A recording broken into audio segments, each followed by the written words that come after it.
New York State gets 30 days to comply with commercial driver's license laws for foreigners, or the Department of Transportation will start withholding federal funds. NTD correspondent Jason Blair has more from the announcement by Transportation Secretary Sean Duffy.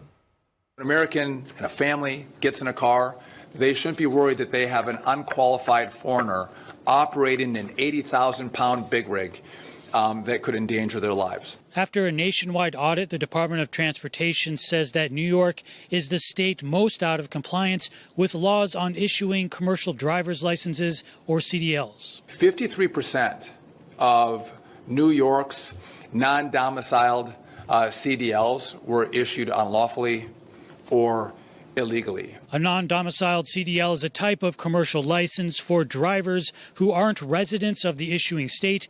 This is also used for drivers who aren't permanent residents of the U.S. Now, what New York does is, if an applicant comes in and they have a work authorization for 30 days, 60 days, 1 year, New York automatically issues them an 8-year commercial driver's license.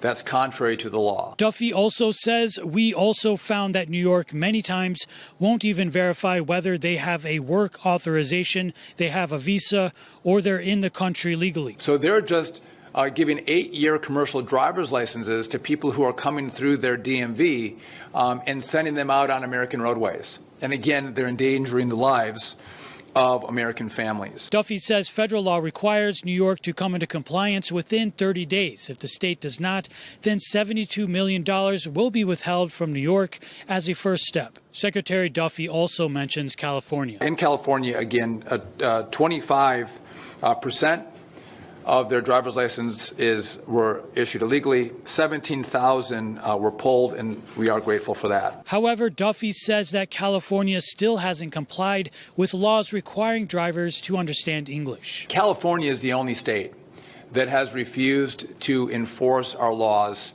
where a commercial driver speaks English, can understand English. In September, California Governor Gavin Newsom's press office stated that claims that California doesn't enforce English proficiency laws are, quote, totally false. Duffy says that being able to speak and understand English is important so drivers can read road signs and also communicate with law enforcement in case of a crash or another emergency situation. Here's the concern that we have, is that many of these operators, and many of the press has covered this, they don't speak English. They can't understand English.